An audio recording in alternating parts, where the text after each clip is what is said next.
ल आज चाहिँ सागमा मल लाउनु पर्यो भनेर मैले मल ल्याइसकेको छु। अब सागको फेदमा लाउन आँटिरहेको छु। त्यही भएर अब मल लाउने अनि त्यसपछि पानी लाउने। सागहरू मैले अस्ति पड्काएको भर्खर उठ्दैछ। यो धनिया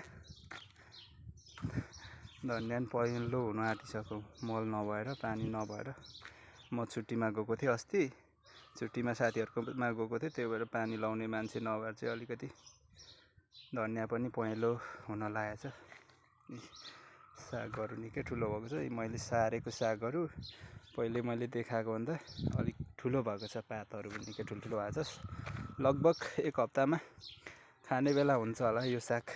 मैले यदि कन्टिन्यू मलजल गर्न सकेँ भने, गोडमेल गर्न सकेँ भने। अनि यता धनिया मैले सेकेन्ड लट छरेको धनिया भर्खर उम्रिँदैछ। अब यो अर्को पहिलेको धनिया सकेपछि यो धनिया ठिक्क खाने बेला हुन्छ। सागहरू निकै ठुलो भएको छ। अब मल लगाएपछि पातहरू पनि ठुलो हुन्छ होला सायद, अब बढ्छ।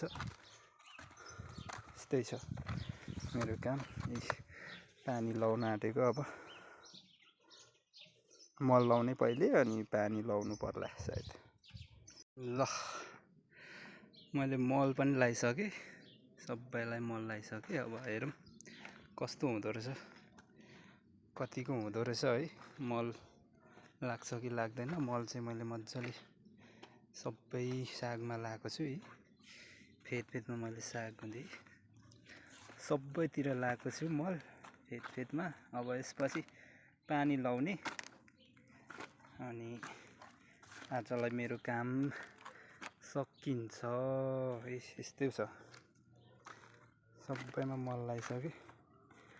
मेरो करेसा बारी यस्तो छ।